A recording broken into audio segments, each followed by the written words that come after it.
What does it take to develop easy keeping cattle?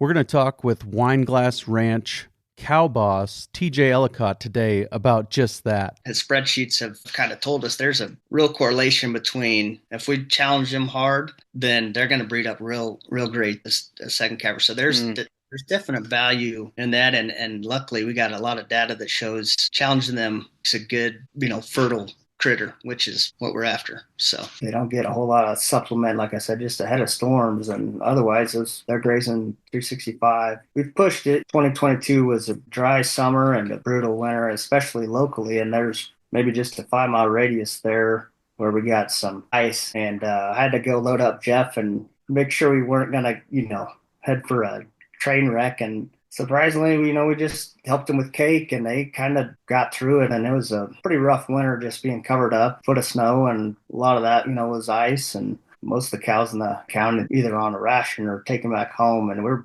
about the only ones out feeding. I was nervous for a while, but it was surprising what those cows can do. And we really believe in letting those cows be a cow, and with a little supplement, they can rough it. All that and more on this episode 403 of the Working Cows podcast, brought to you by Ranch Right and the Wineglass Ranch.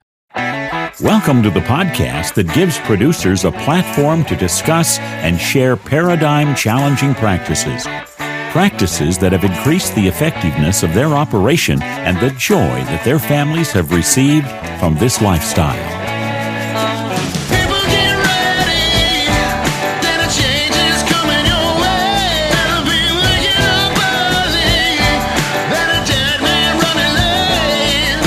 Howdy, everybody. It's Clay Connery, host of the Working Cows podcast, recorded exclusively in the Understanding Ag Studios. Very excited to be joined today by TJ Ellicott, cow boss at Wineglass Ranch. We're going to talk with TJ today about developing the easy keeping genetics that they have. We're going to talk to him about heifer development, about the bull battery, and how they've gone to raising the majority of those bulls there at Wineglass Ranch and the difference that makes, as well as managing the mature cow herd and just what these cows are capable of from a perspective of being working cows. So kind of right in our wheelhouse here at the Working Cows podcast. Very excited for this conversation. And we will share that conversation with TJ with you after a word from our sponsor today, Ranch Right. New year, new goals. Let Ranch Right help you accomplish those goals by using your financials as a compass to build a business that both works for you and serves you. This new year is the perfect time to start off on the right foot, and Ranch Right is it. If you are ready to have a business that works for you versus you having to constantly work for it, then visit ranchrightlLC.com. Ranch Right is here to help you take your financials and use them as a compass to build a business that is strong, long-lasting, and ready to tackle the new year. Visit www.ranchrightlLC.com. Your goals start now. TJ, thanks for joining me today on the Working Cows podcast. Hey, my pleasure, Clay. Good to be here. Yeah, I wanted to talk to you about the Wineglass Easy Keepers and kind of how you guys have gone about developing them, some of your goals and what you're hoping to accomplish with that herd of females there. And they will be for sale in late March of 2025. So you can kind of keep your eyes on wineglassranchinc.com if you're interested. And these will be just what the name says, easy keeping genetics, kind of developed to be low input and thrive in a grass-based systems. First of all, is that an accurate summary of kind of some of what you guys are hoping to do with those females? That's exactly right. The sale will be, the reason for the sale is Jeff. I think he turned 71 this year. He'll be retiring, and Logan will be, kind of buying in some of the inventory. So that's the kind of reason by the sale. And pretty much the heart of the cow herd, all the Jay at the Ogallala and sale barn has already done the sort on them, and they're on corn stalks, and they'll be all the good ones right there for sale. So yeah, this is the famous Ogallala sort. Is that what I'm hearing? That's right. Anything that was goofy, if something had a little horns or spurs or, anything like that, or gimpy, they're already sorted off. And of course we'll, do more of that as we get them to Oglala. So, yeah. Sure. So kind of premium center cut of these, or high end cut even of these girls that are coming to town. And yeah, let's talk about the kind of the philosophy of the development process, because I think it's fairly unique as far as home raised bulls, even on these kind of home raised cows, and kind of what you guys have been shooting for. So what is the kind of the context of the ranch that I think is probably more than anything what is going to determine what is going to thrive in your environment, right? You bet. Yep. And yeah. So the context of our ranch is we're about 18,000 acres of sandhills grass here, Southwest Nebraska, and we also got 4,500 acres of farm ground that in our crop rotation, every single crop gets grazed either before, during, or after. These cows are a big part of what we do, and it's our number one tool of capturing production and profit. So that's kind of what we do is raise cows and walk off the pounds off the ranch via cattle. So that's kind of what we do, which requires a cow that's adapted to our environment. And if she's adapted, we don't need to put near as much into her. We let them do the work, which makes our job easier. Yep. Yep. Working cows. That's what we like to have, right? There it is. That's right. That's right. Yeah, and I think that the first time I talked to Logan, the title of the episode was "That Won't Work Here," and so you guys are always kind of have been willing to try and do unconventional things. So even the crop ground, a lot of that's going to get grazed at some point, right? Yeah, that's right. Yep. And really, a big part of most years what we do is walking off, 1,000-pound steers and on the July sale with the crop ground, and that's kind of a way we like, getting those last pounds on and getting them on a truck, and that's a big part of what we do. So that's it's all integrated. That's for sure. Yep. And these females, they're going to be the kind that have been the goal, right? Every year's graze 365, kind of what you guys are shooting for. That's right. That's right. Yep. And I'll never say never or always, but the cows graze 365. Of course we'll do a little bit of supplementing here and there, basically just on a head of storms and a touch of breeding, kind of depending on context of everything. But yeah, the cows do the work. That's, and it's important that we have cows that work for us, not the other way around. And that's very important. So, and kind of the way I've been thinking about this opportunity that is presented by these cows being for sale there towards the end of March 2025 is, I think it's an opportunity for a young producer that wants to get started with the right kind of cows. Because honestly, cows that are going to ring the bell when it comes to the rail, I think they kind of would break most producers from the perspective of the grass side of that. If you're a cow-calf producer, those cows that are going to succeed on the rail from a carcass merits perspective and yield and all those things that really end up determining those prices, I think those cows are really hard to succeed with in a grass-based system. Would you agree with that? Absolutely. The strongest correlation to profit in our eyes, and I think a lot of, Dallas Mountain, a lot of the Ranch for Profit guys is how much feed basically you don't feed. It's carrying capacity and stocking rate are very important. And these cows, how we raise them, they're out hustling, and and cow size, that's also important.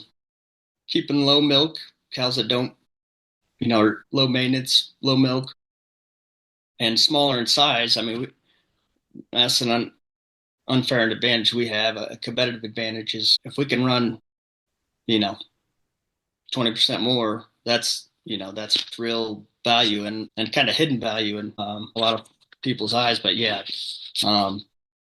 these are definitely cows that work for us. Yep. Yep. Yeah, I mean, if you can run 20% more, that's every 5 years you get a whole nother calf crop. That's right. Yeah.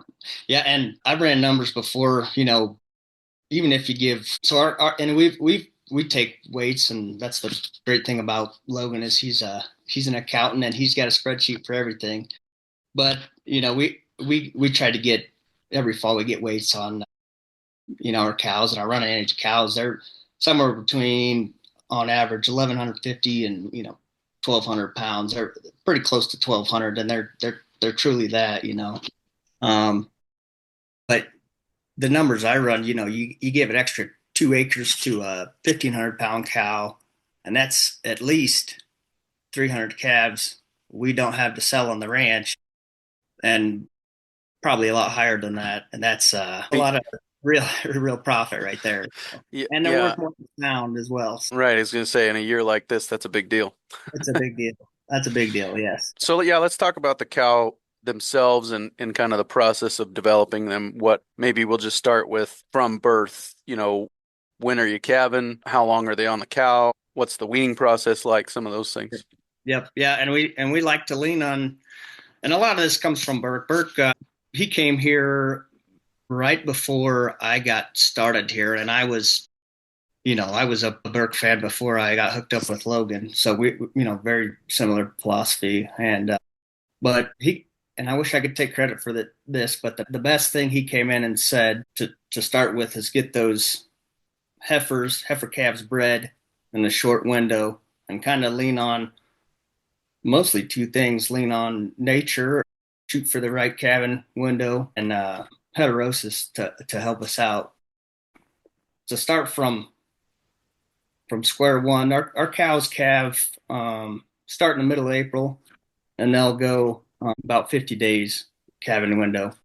Leave the calves on the cows till about Halloween is about when we wean, and from there the cows will go to stocks, and that's the only time our mature cows go through the chute is preg checking time in the fall. So our heifer calves, it's different every year. Where we got feed is where they're going. Most times we like to keep them close to headquarters, and as many days they can be out grazing is the best. Sometimes it doesn't work out that way. We go to some corn stalks and have to kind of feed them, just kind of a ration with the corn stalks for, with a neighbor. So, but we'll bring them back home, and once in the spring. And from there, we kind of lean on Burke's breed up method. We'll run them as cheap as we can, turn the bulls in mid July, and run. We've done anywhere from 22 to 42 days, but most of the time it's there the 30 days. And if there's any point of time we want to put much into them, it's basically after the bulls come out or as the bulls are in there, and kind of get a little bit of compensatory gain. From there, and it's kind of important for us too, just to keep it cheap, because every year the most steady, profitable enterprise on our ranch is those heifers, and it's a lot because even every year our open heifers are profitable. We'll sell those basically right after we preg them there in the September or October there. So that's kind of how we get them developed, and like I said, the cheaper the better on that, and they get very little care, very little supplement, and they're running big groups. A lot of times, 800 to 1,200 heifers. Yep. And, that short breeding season, kind of just finding the fertile ones, the best ones that you're not trying to decide, pick them with the eye. You're going to let the bull pick the ones that are the right ones. Yep. We say let the bulls decide, and we really don't run that high ratio on bulls either. So, and we don't really have a target. We want to keep them healthy until then, but we're not pushing weights. They're only 650-pound heifers for the most part when we're turning bulls in. And it's kind of just as cheap as we can get them there. And, we'll let the bulls decide which one, and then which ones the good ones are. Yep. Yeah. And what kind of percentage are you shooting for on that? Not really. We don't really have a target. It's been from 40% to upper 60s, 70, and it can get into the 70s for sure. But I'll tell you again, Logan's his spreadsheets have kind of told us there's a real correlation between the higher the breed up. If we get up there in the and we have this before we started doing this. I think Burke came in 17, but those heifers that if we got a good year of breed up on heifers, it kind of shows year two. If we challenge them hard, then they're going to breed up real great. That as a second calver. So there's definite value in that, and luckily we got a lot of data that shows challenging them makes a good fertile critter, which is what we're after. So, and I think is that what you were saying is that the correlation is between overall ranch profitability and getting that cow bred the second time. Yeah, but more so just it's simply in breed up, So if we have a high breed up in the yearlings, it's not as good that second year. But if we have a low breed up of yearlings, that breed up's so and it's just consistently, it's consistent. There's a strong correlation for sure. Yeah. Yeah, and that just comes down to a philosophy and a way of seeing the world, right? Gabe Brown quoting Don Campbell says, if you want to change small things, change the way you do things. If you want to change big things, change the way you see things. And, if you're looking at it as I've got to do everything I can to get every one of these heifers that I can bred, then, that's your target, that's your metric of success. And then they fall out in the second year. That's a big hit. But if you're looking at it as, well, if I run them cheaply enough, when they are open as a yearling, they're still profitable and it doesn't hurt. It's not as big of a deal. That's right. Exactly right. Yep. And so I think that's a huge advantage. Okay, so we kind of been on this journey through birth and weaning and breeding, where are they at? Where are they kind of topping out as far as frame score and weight and some of those things once they make it into the herd? Yeah, so when they're calving as bred heifers, we really don't. We aren't too concerned. I'd guess we have weighed a few years, and they're right around 900, 950 pounds as a heifer, and we want to make sure they're in decent body condition when they calve that first time. And that's pretty important, which is pretty easy to do with our girls. But they're topping out at we don't have too many over that 1,250, 1,300 pound range on our cows, and they're pretty consistent. And like I said, it's nice having that heterosis to to help us there. And we'll pull off dries in August and get them to town, and you'd think they'd weigh a lot more than what they do because they just get real fat. But I even in August when they're butterball fat, they might weigh 14, but that's that's a 7.5 body condition score. So yeah. So. Yeah, and hasn't had a calf on her, and that's right. Yeah. They're pretty consistently 1,200 pounds in their working clothes, and we get I get a lot of comments on neighbors and truckers that they kind of admit to you that hey a lot of it's easy to get sidetracked with growth and frame size that comes from that, and Wineglass has been middle of the road for a lot of years, and yeah, I can't take credit for that. But Jeff's been working on this. He hasn't been distracted from all that stuff. He's kept everything right in the middle of the road, and it's worked. They've been around for a long time here at Wineglass, and we're just keeping the wheels on the bus. Yeah, for sure. You mentioned heterosis. What does that look like there? But I think when we've talked about them before, we've run ads for this sale in past years that's coming up here at the end of March in 2025.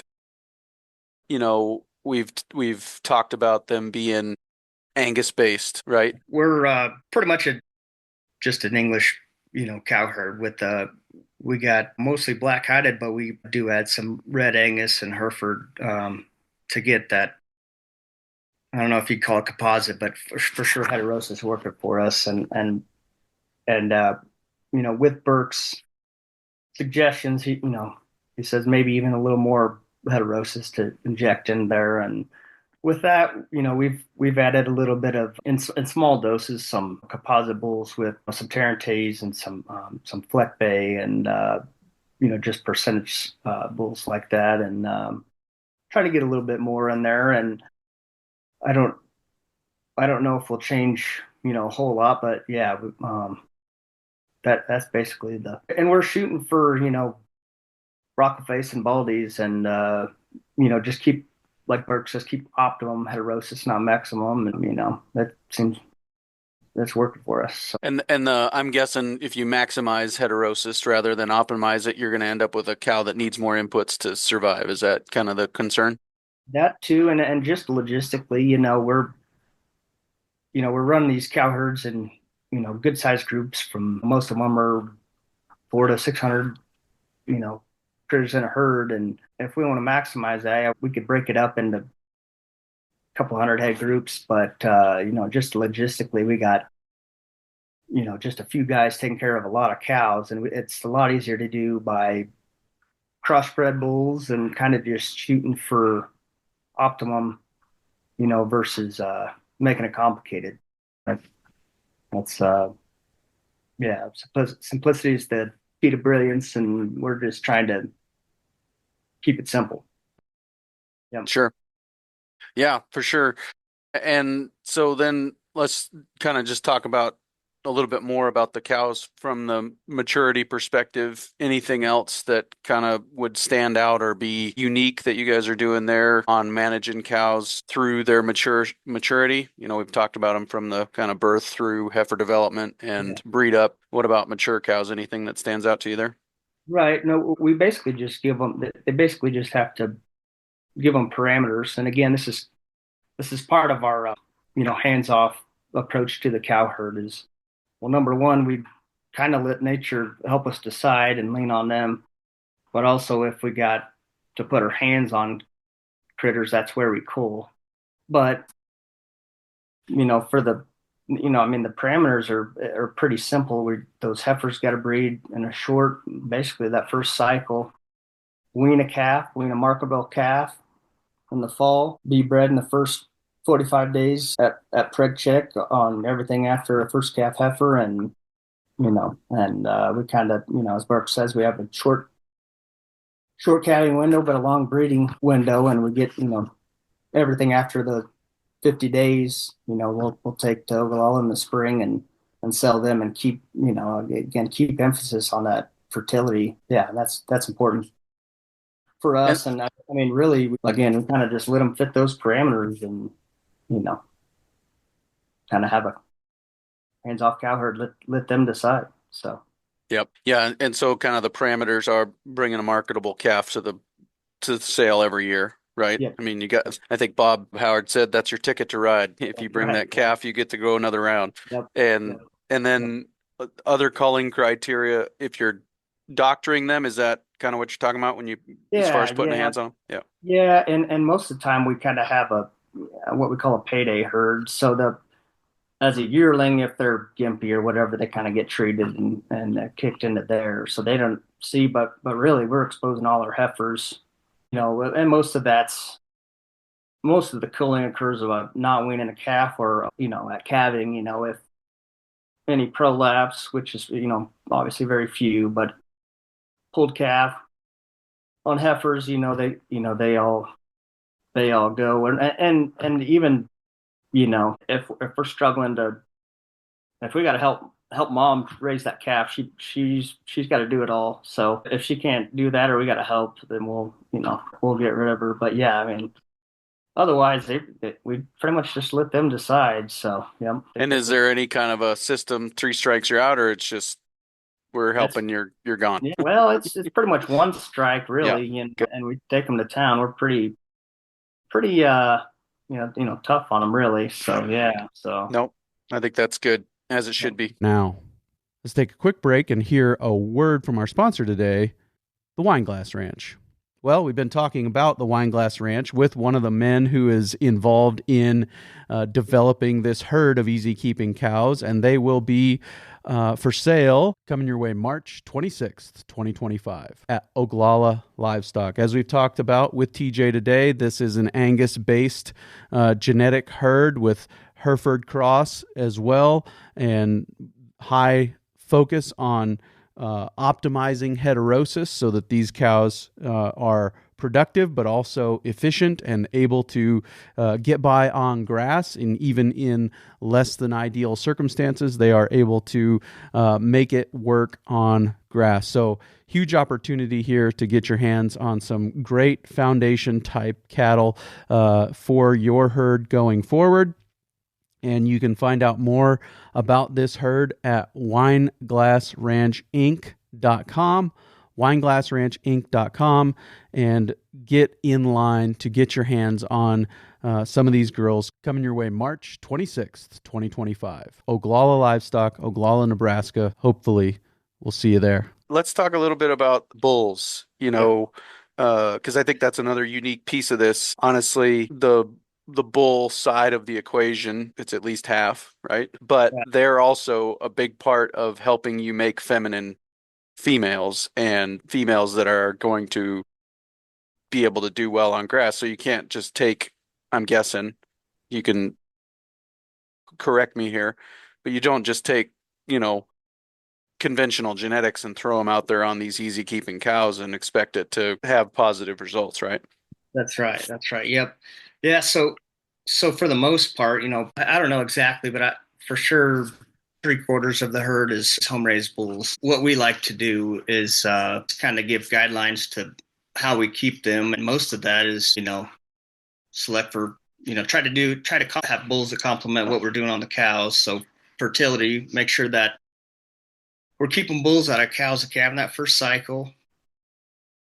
And we don't keep data on individual cows, so we'll go out in a mature cow herd and kind of emphasis on making that cow, making sure she wants to be a cow, and a lot of that is just bigger in that calf, and on the cow side, making sure that cow really loves that baby, and really a lot, we're trying to select for a lot with because if that cow can keep that calf by its side and the herd of 800, that's that's huge. And I didn't notice, or I didn't think about this when I, being raised on a small ranch, you don't really think about that. And those, our cows got an 8,000 acre ranch that they're gonna see every acre of it, and they better keep track of that calf and do all the work herself. And it takes a cow with a lot of mothering ability.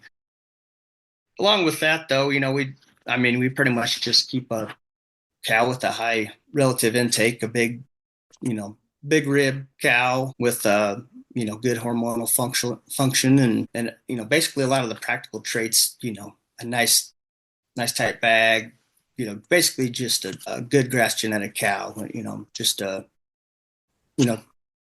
not too big, not too small, just kind of shooting for that, 1,200 pound cow. And again, back to the, use heterosis where we can. We like picking those baldy bulls, broccoli face bulls, something that we know has, again, that heterosis in there. But yeah, and we really don't. I'll look at some EPDs and stuff, but we're not really selecting on that. We're and same with technical confirmations and this and that. Like if they can bring a calf to the weaning pen and hustle on her own, that's again, we're going to let them decide. So we try to stay out of the way as much as we can. Right. Yeah. And what are some of your other bull selection criteria? When you're going to have a home raised bull that's going to make it into that bull battery, is there an age of the cow that you kind of shoot for or anything like that?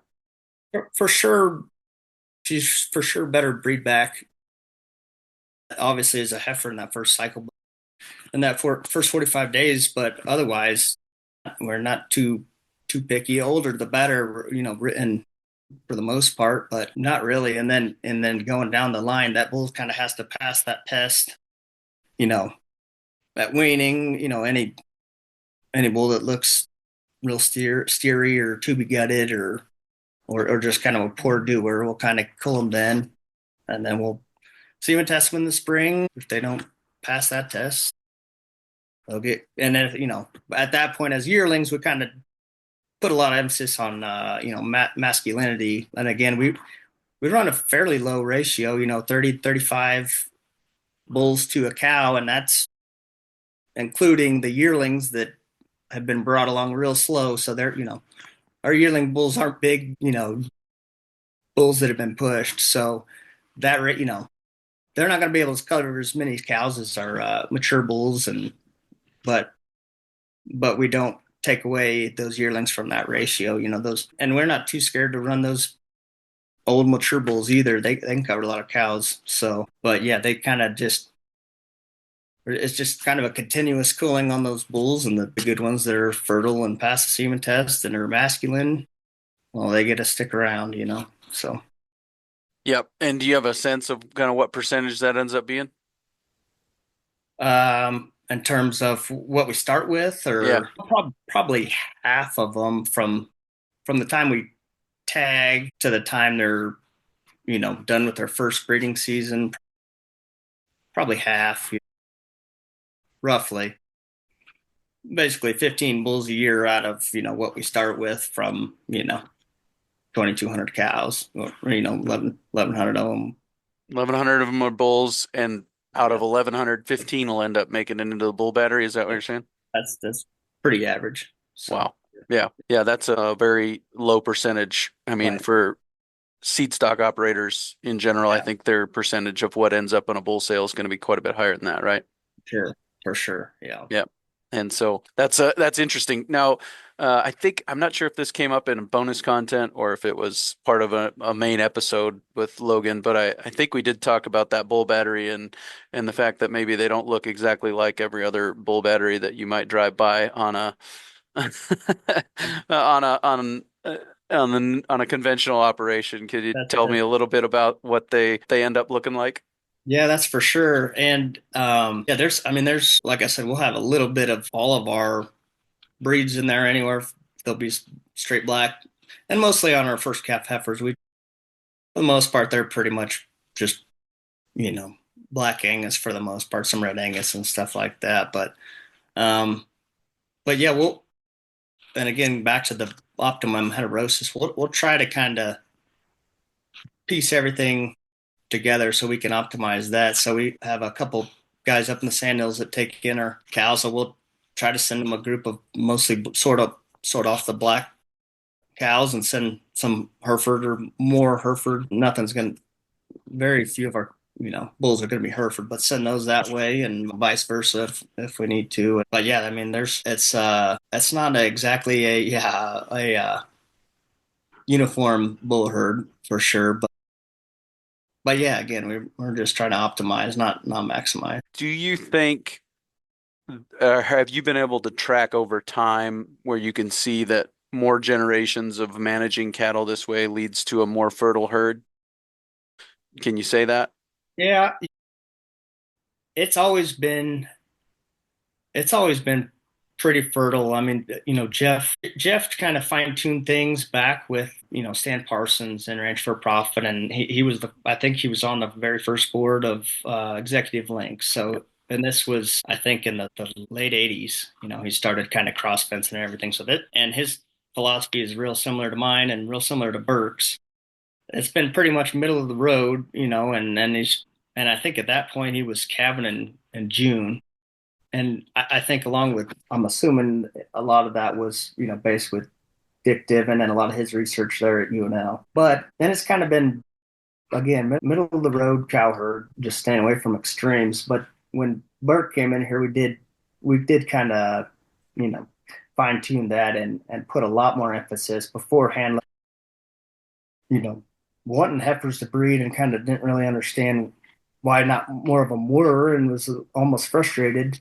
But Burke said, no, just shorten that calving window on those heifers. And I think that is definitely, and again, we got data to kind of prove that seems like it, has improved you know, the herd fertility quite a bit. So yeah, we got data, backing up, especially from when Burke came. But yeah, but it's always been pretty good. So Sure. yeah. And let's talk a little bit about the management there, and kind of the regime of management that these cows are coming out of there at Wineglass Ranch, and even down to stockmanship and some of those things. I heard some stuff earlier that you were saying that sounded like there was some influence from Tom Knopfsinger and others as far as having that cow keep that calf with her and the Yeah. benefits of that and some of those things. So let's just talk a little bit about management. We can start with the grazing side of the management there and what you guys are doing.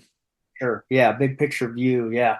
And I should have probably started with this in terms of the context. Wineglass, we're grass based. We don't own a feed truck. Um, we don't have we don't have harvest equipment on our farm ground. It's all custom, or we do it with cattle. Um, so we kind of let the cows be the combine in a lot of aspects. And we, one bale bed, we do a little bit of supplement and alfalfa, and kind of right before calving, and we'll run some cake for supplement kind of ahead of snowstorms and stuff in the winter. Otherwise, the cows are roughing it. It's definitely a grass-based, low input operation, and again, that's mostly back to Sam Parsons kind of imprint, but in terms of kind of how they're managed, I'm just kind of taking it through everything. They're kind of on weekly moves on grass for 7 to 8 months of the year, and in big groups. And there's again, we kind of just let the cow be a cow, and then we'll get those cows weaned and run them in the winter. We'll have, like this year, we got 10 groups roughly of three to 400 head, and they pretty much don't get a whole lot of supplement, like I said, just ahead of storms, and otherwise they're grazing 365, and we've pushed it. 2022 was a dry summer and a brutal winter, especially locally, and there's maybe just a 5 mile radius there where we got some ice, and I had to go load up Jeff and make sure we weren't gonna head for a train wreck. And surprisingly, we just helped them with cake, and they kind of got through it. And it was a pretty rough winter, just being covered up and foot of snow, and a lot of that, was ice. And most of the cows in the county, they kind of got either on a ration or taken back home, and we're about the only ones out feeding. And it wasn't, it was. I was a little nervous for a while, but it was surprising what those cows can do. That's kind of we really be leaning on, believe in letting those cows be a cow, and with a little supplement they can make it rough it. Yep. Yeah. And I'd like to talk a little bit about stockmanship because I'm sure my observation skills, and totally anecdotal, but I'm sure that I've been to some ranches on the days when the calves get worked, fall shots, and then those heifers become replacement heifers, and then you see them come through the herd, and maybe that day the fall shots were given, the stockmanship wasn't quite on point, and things were kind of high stress and rammed and jammed. And now you see those cows in the herd, and they're kind of flighty, head up, maybe not as quiet as the rest of the herd is on average. And I don't know that those two events are connected, but I have a hunch that they are. And so I think that maybe just giving a little bit of perspective of the philosophy of stockmanship there at Wineglass Ranch might help people understand what to expect if they buy some of these easy keepers. Sure. Yeah, yeah. And like I said, that's pretty much what we do. We take care of cows here, so it's is pretty imperative. But yeah, for the most part, it's the critical days are obviously moving paddock shifts, and like you said, when it's time to work, I mean, we don't do any tagging at birth or nothing like that. So we for the most part, we're calving in little smaller groups, and then yeah, we're pretty much on our own, all year. But when we go to get them in the corrals, we're pretty diligent on there'll be a two, three of us on four wheelers, and we're pretty diligent on what we're doing to get them in the corrals and make sure everything's kind of low stress and a lot of good things are happening along with getting them in and stressing them a little bit, just giving them shots and stuff like that. But that's kind of part of it too. When me and Braden take care of most of the critters out on pasture, and that's pretty much we're all by ourselves for most of the time. And we want it's pretty critical. We want good things to happen 99% of the time, and those they're pretty easy to work with. They put a lot of emphasis on stockmanship and keeping the herd content, and a lot of times it's pretty easy. They're easy keeping cow herds. Really, yes, kind of all the crew, from top to bottom. It's we're pretty proud of our cow herd, and everyone here is. So it's and I definitely know it. Not all places are like that, and so it's kind of we all kind of believe that the cow herd really is going to help us be good stockmen just by you know how they're raised and everything. And again, if there's any ornery ones and everything like that, they get cold as well. But really, it's a pretty low percentage because they're pretty easy to work with. So, Sure. Yeah. What's your favorite part of the cow herd? boy, What's your favorite trait or characteristic or? probably probably just how hands off and fertile they are. Really, we're all kind of proud, but especially me as cow boss. We're uh, it's a fun herd to manage, and along with that, I was a fan of Burke Tiker before I even thought about coming to work for Wineglass, and it's been pretty good marriage there. And yeah, we pretty much agree with most of what he says, and we've all kind of been to know Burke and been to a lot of his stuff, so we're kind of all on the same page. But yeah, definitely the fertility and just that they just do it on their own. We just let a cow be a cow, and they work for us. So it's fun to run these type of cows for sure. So Sure. Yeah. Any other major nuggets you think we need to cover as far as the cow herd and the ones that'll be there for sale there in Oglala in March? I don't think so, Clay. I think yeah. I mean, I don't think so. I think that's the gist of it. We just want to have a hands-off cow herd because when you're two guys for the most part are handling all these cows, it makes things way easier versus a hard doing herd that's wild. And again, along with all the moves, these cow herds are used to moving all the time. That alone makes things easy for us. Just having adapted cows and being used to more intensive grazing management that there's a real value there for sure. So Sure. Sounds good. Yeah. Well, show notes page for today, there'll be links to the wineglassranchinc.com there, as well as should be a link by then to the actual sale catalog, I would imagine, or at least a date on the calendar there at Oglala Livestock where you can go and find out how to get registered to bid and maybe make some of these kind of the foundation of your herd. Yep. Yep, and I think Logan should have everything updated on Facebook page and our website and and everything else. So we'll have about 1,200 of them available, and yeah, they'll be like I said, they'll be the heart of the herd, and we're not keeping the good ones home. They're all the good ones are leaving, so we'll just keep the calves and the bred heifers and the 3-year-olds. So yep. Very good. Well, TJ, thanks for your time today. Appreciate it, Clay.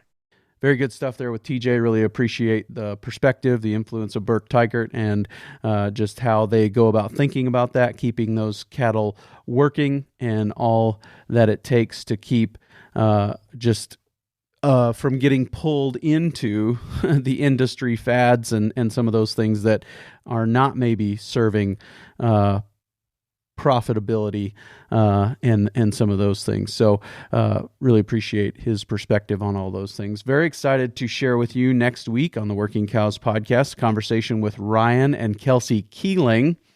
Kelsey has recently jumped into running a sheep podcast, and she is, they're from this regenerative perspective, and they're all about running sheep in a way that helps them to profit from it as a business. And so get the opportunity to talk to Ryan and Kelsey next week about their sheep operation, but also Kelsey's new sheep podcast, Feed the Sheep. Feed the Sheep podcast is Kelsey Keeling's new podcast. I'm really excited to share with you the conversation that I had with her about her new podcast, her and Ryan, her husband, about her new podcast. So look forward to seeing you real soon with another episode of the Working Cows podcast. We invite you to visit workingcows.net to subscribe to the show via iTunes or Stitcher. You'll also find detailed show notes pages, resources from our guests, and the industry leaders who have influenced them. For more ideas on putting your cows to work for you in a more profitable way, tune in next week.